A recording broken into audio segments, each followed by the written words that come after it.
Hi friends, அஸ்ஸலாமு அலைக்கும். Welcome back to cooking with Sharmi. எல்லாரும் எப்படி இருக்கீங்க? நாங்கள் இங்கே அல்ஹம்துலில்லாஹ் நல்லா இருக்கோம். இப்போ நம்ம என்ன ரெசிபி பார்க்க போகிறோன்னா வாழைக்காய் கூட்டு பார்க்கலாம் வாங்க ஃப்ரெண்ட்ஸ். பெரிய வெங்காயம் நான் மிக்சியில் ஒன்று பதியமாக அரைச்சி எடுத்திருக்கேன். ஒரு பெரிய தக்காளி ஒன்று, அதையும் ஒன்று பதியமாக அரைச்சிருக்கேன்.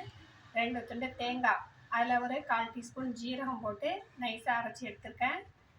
1/4 டீஸ்பூன் மல்லித்தூள், ஒரு 1/2 டீஸ்பூன் மிளகாய்த்தூள், 1/4 டீஸ்பூன் மஞ்சள் தூள், தாளிக்கிறதுக்கு 1/2 டீஸ்பூன் கடுகு, ஒரு 1/2 டீஸ்பூன் ஜீரகம், தேவையான அளவு உப்பு, 2 வாழைக்காய் கட் பண்ணி வச்சுருக்கிறேன், தேவையான அளவு கருவேப்பிலை, கொத்தமல்லி. வாங்க இதை நம்ம இப்போ எப்படி தாளிச்சிக்கலாம் அப்படிங்கிறத பார்ப்போம். ஒரு அடுப்பில் பாத்திரத்தை வச்சுக்கிட்டு ஒரு கிளாஸ் தண்ணி ஊற்றிக்கலாம். தண்ணி ஊற்றி இந்த வாழைக்காவை நம்ம வேக வச்சு எடுத்துக்குவோம்.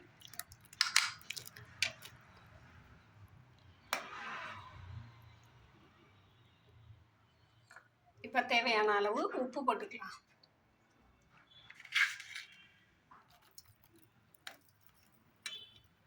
இப்போ இது நல்லா கொக்கு ஆகட்டும்.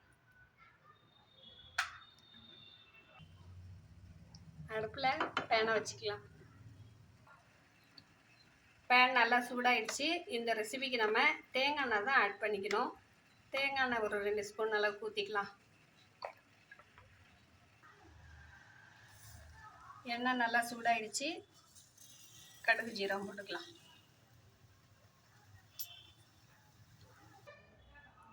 நெக்ஸ்ட்டு ஆனியன் ஆட் பண்ணிக்கலாம்.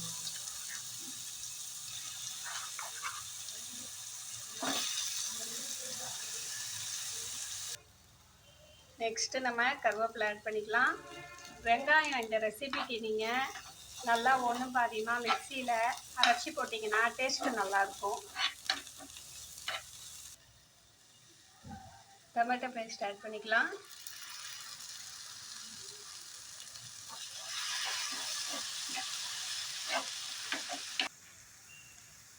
டொமேட்டோ நல்லா வதங்கிடுச்சு.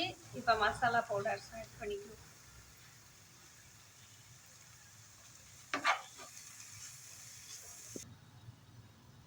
இப்போ நம்ம வேக வச்ச வாழைக்காவை ஆட் பண்ணிக்குவோம்.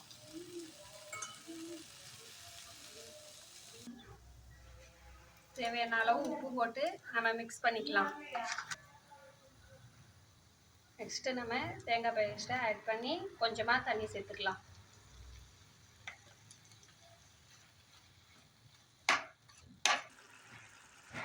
தேங்காயில் தண்ணி இன்னும் கொஞ்சம் ஆட் பண்ணி உப்பு செக் பண்ணிக்கோங்க. இந்த கிரேவி நல்லா கொதித்து வரட்டும். தண்ணி நல்லா சுண்டிடுச்சு. இப்போ நம்ம கொத்தமல்லி தூவி இறக்கிக்குவோம். காரம் கம்மியாக இருக்கிறதுனால குழந்தைங்க கூட ஈஸியாக சாப்பிடுவாங்க. உங்கள் வீட்டில் நீங்களும் இதை ட்ரை பண்ணி டேஸ்ட்டு பண்ணி பாருங்கள். உங்களுக்கு இந்த வீடியோ பிடிச்சிருந்துச்சின்னா லைக் பண்ணுங்கள், ஷேர் பண்ணுங்கள், கமெண்ட் பண்ணுங்கள், சப்ஸ்கிரைப் பண்ணிக்கோங்க. தேங்க்ஸ் ஃபார் வாட்சிங்.